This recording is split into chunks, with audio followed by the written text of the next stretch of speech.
Dynamic mechanisms. Question C-4.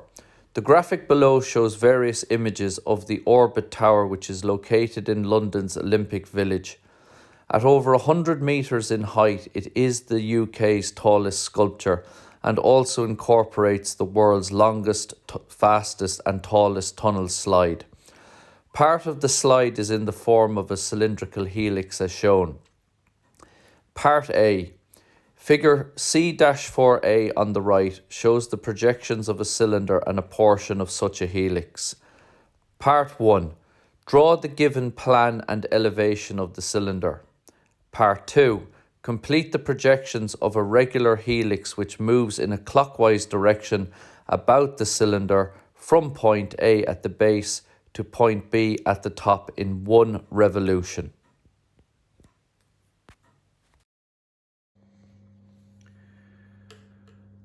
Okay, so we want to have a look at this. This is the 2018 Dynamic Mechanisms question off the ordinary level paper, question C4.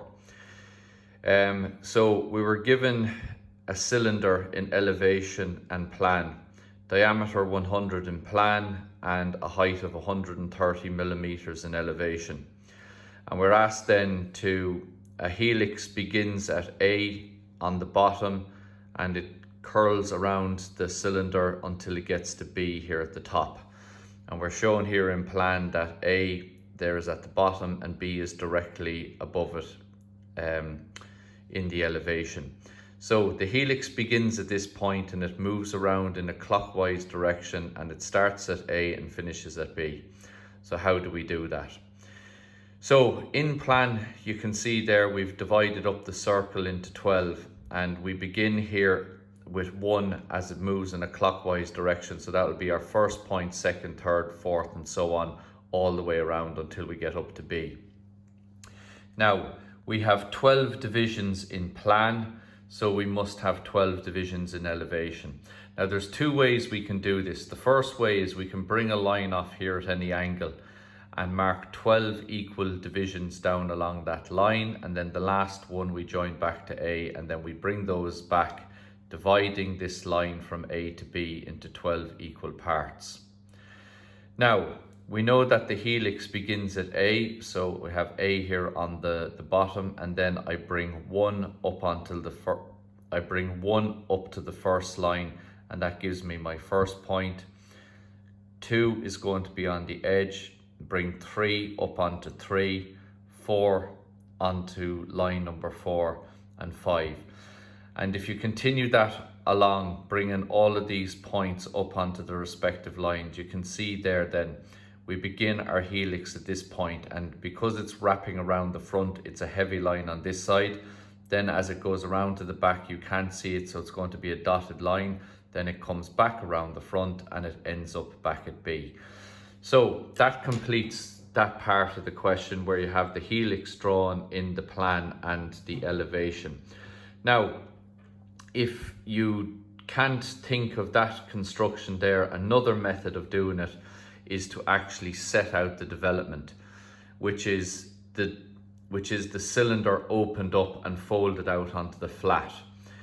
So the distance there from A up to B is the full length of the cylinder folded out onto the flat. And how we do this is we project over the overall height of the cylinder, which is fine. Then on our compass, we take the distance for one of these sectors.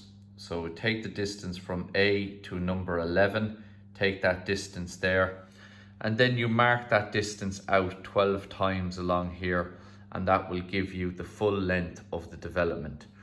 Now, the helix is the path of a line around the cylinder. So once we have that stepped out 12 times, we can then draw a line from A all the way up to B. And then as you can see, it cuts line 1 here and 2 and 3 and 4 and so on. So in the same way, you'd bring up all of these lines from plan, then you can just see we bring 1 across onto line number 1. We bring 2 across onto where 2 would be. You'd bring 3 onto 3, and again, you do that the whole way across until you get all the points there on the cylinder. So there's two methods of solving that question. You can either just divide the height of the cylinder into 12 equal parts and then bring the points up from plan, or alternatively we can draw out the development of the cylinder, draw the straight line from A to B, which represents the path of the helix, and then again bring these lines across from the development and up from plan. Both methods are correct, so both methods are fine. So that completes part A of the question, which is drawing the helix around the cylinder. Again, write in all the relevant information, label the views, elevation, plan, the development of surfaces, the question number, and fill in your title block. So that completes 2018 ordinary level dynamic mechanisms question C-4 part A. Here we have the completed drawing. As I said during the solution of the question, you can solve this by either dividing up the height using the line there at any angle, or you can draw out the surface development. Both methods are correct and both methods will give you the helix and elevation. Again, put the effort in to keep the presentation of your sheet as neat as you can, as this does matter from a marks point of view in the exam. Part B. A cam is used as part of the braking system for an elevator which is located in the central tower of the sculpture. Draw the displacement diagram for a cam which imparts the following motion to an inline knife edge follower. 0 to 120 degrees, a rise of 70 millimeters with uniform velocity. 120 degrees to 180 degrees, dwell. 180 degrees, vertical fall of 22 millimeters. 180 degrees to 360 degrees, a fall of 48 millimeters with uniform acceleration and retardation. In the displacement diagram, use a distance of 15 millimeters to represent each 30-degree interval. Now, in the question here, it says it's not necessary to draw the cam, but I want to draw the cam profile. So we'll add in these additional bits of information. The nearest approach of the knife edge follower to the cam is 50 millimeters away from the camshaft center. Now looking at 2018 ordinary level question C-4, the second half of the dynamic mechanisms question.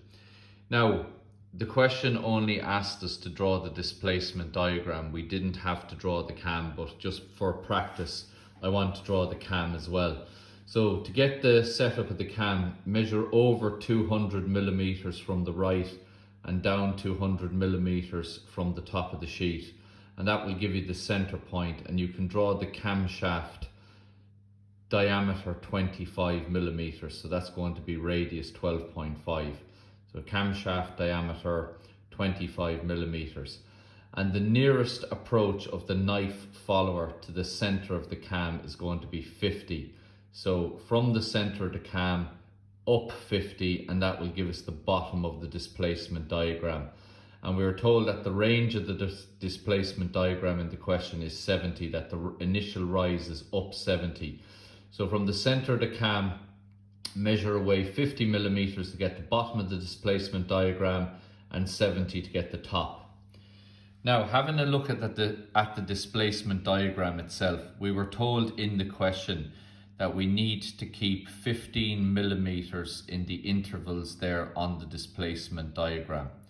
And we were told that we have initially from 0 to 120 degrees, we have a rise of 70 with uniform velocity. So uniform velocity is just very simply a straight line in the area from 0 to 120 degrees. Then we have a dwell where there's no movement on the follower. It'll just stay in the one position between 120 and 180. So it's simply a flat line from 120 to 180. Then we're told we have a fall after 180, and in that zone, no movement, a fall of 22 millimeters. So the line will just literally drop down 22 millimeters. And then from 180 back to our initial position, we have got what we refer to as uniform acceleration and retardation. Now, in relation to how we get uniform acceleration and retardation, if it was simple harmonic motion, we would have drawn a semicircle here and divided that up into 6 equal parts and brought it across. But that is not acceptable for what we're looking for here. Uniform acceleration and retardation is based on 2 parabolas, one at the top and one at the bottom. Now, we know that the distance, if the initial rise was 70 and this is a fall of 22, which means that we have 48 millimeters left over and we have 6 divisions here. So the first thing we have to do is we have to divide the height of 48 into 6 equal parts. So 48 divided by 6 is going to give us 8 millimeters. So each of those divisions there are 8 millimeters wide. Now, then you have to look at it from the point of view of 2 parabolas. Everything above the halfway point is joined back to this point over here, and everything below the halfway point here is joined back to this point over here. So the 2 divisions that we have above the halfway mark, we join back to this vertex here, and the 2 divisions below the line, below the halfway point, we join back to the vertex here. Now, in terms of what points that gives us,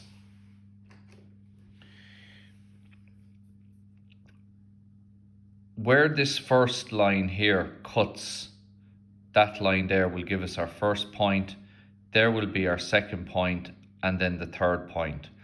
And then we have this point here, and this point here, and then finally back to this one. And that will be the movement, that will be the line or the curve for the displacement diagram to achieve uniform acceleration and retardation. So again, if we look at this, we have our point there, a point here, one here, and then these 2 points here, and then finally back to this. Now, the reason it's called uniform acceleration and retardation is we can see here that as the follower will hit this curve, it initially starts, the speed of it will be quite slow, so it uniformly accelerates up to this point here where it's traveling at its maximum speed. Then after that point, it's gradually slowing down until it returns back to the final position. So there's a uniform degree of acceleration and then a uniform degree of retardation or slowing down the follower as it follows that particular profile. So uniform acceleration and retardation is based on 2 parabolas, one above the halfway point and one below the halfway point. And that is how you achieve the curve for this form of movement. So that there is the displacement diagram. We have our rise of 70 with uniform velocity. We have our dwell from 120 to 180. We have a fall of 22 at 180. And then we have a return to the initial position with uniform acceleration and retardation.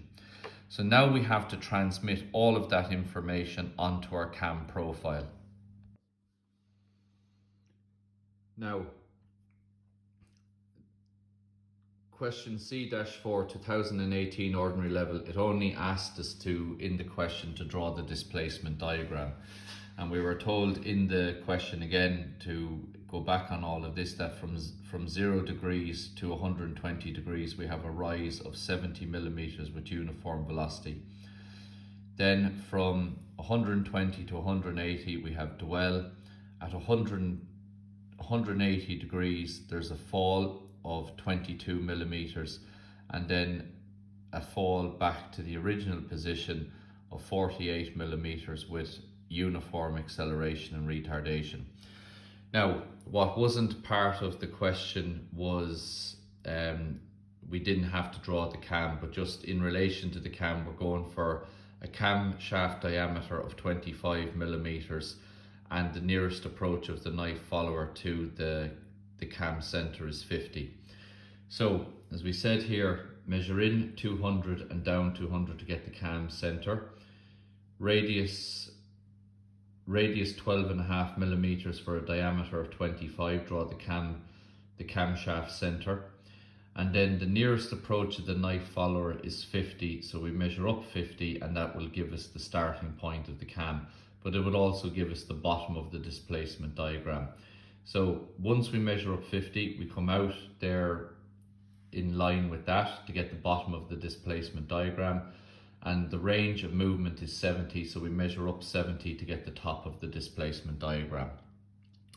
The question said also that we had to divide the displacement diagram into groups of 15, so we've done that there, and we've explained how we had to draw that in a previously.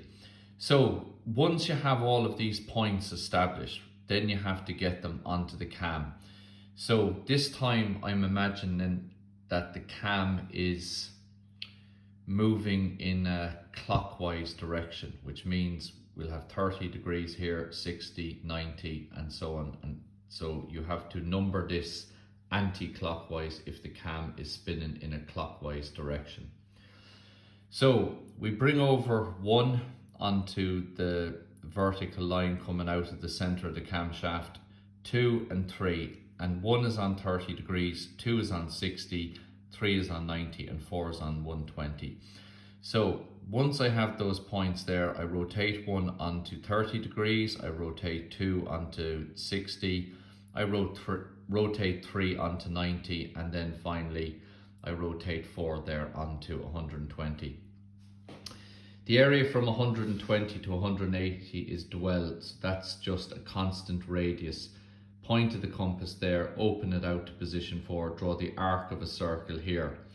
Then we have the fall of 22 millimeters at 180, so we have a 22 millimeter fall there.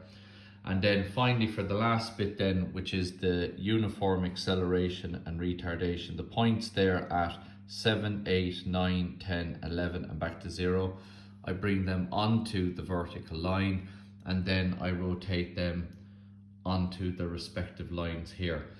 That then completes all of the points on the cam itself, on the cam profile. Then using a freehand curve, we connect all of those points together, and on this side we connect all of these points together. So from 0 to 120, this is the profile that will give you uniform velocity, where the follower will rise at a constant speed. From 4 to 180, there's no change in the distance from the center of the cam, so this will give us dwell. Then we have a fall of 22 millimeters, and the return then from here all the way back then is uniform acceleration and retardation. So that completes the drawing of the cam profile.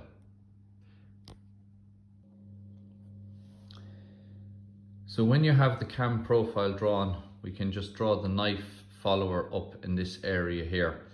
So again, if we just come to a point and then measure out 5 millimeters and 5 millimeters and just draw a knife follower profile, you can then apply a little bit of shading into the knife and the camshaft center.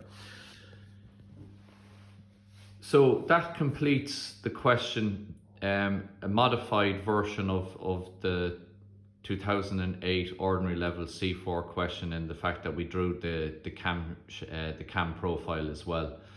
So again, the usual situation there, make sure that everything is labelled, indicate all the important features on the drawing, title block filled in, and all the degree segments labelled on the cam profile itself.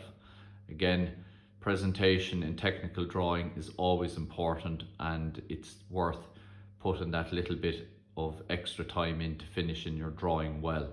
So that completes the question. Here we have the completed drawing. Your drawing should look like this when you have finished it. So that completes part B of the 2018 ordinary level paper, question C-4, part B.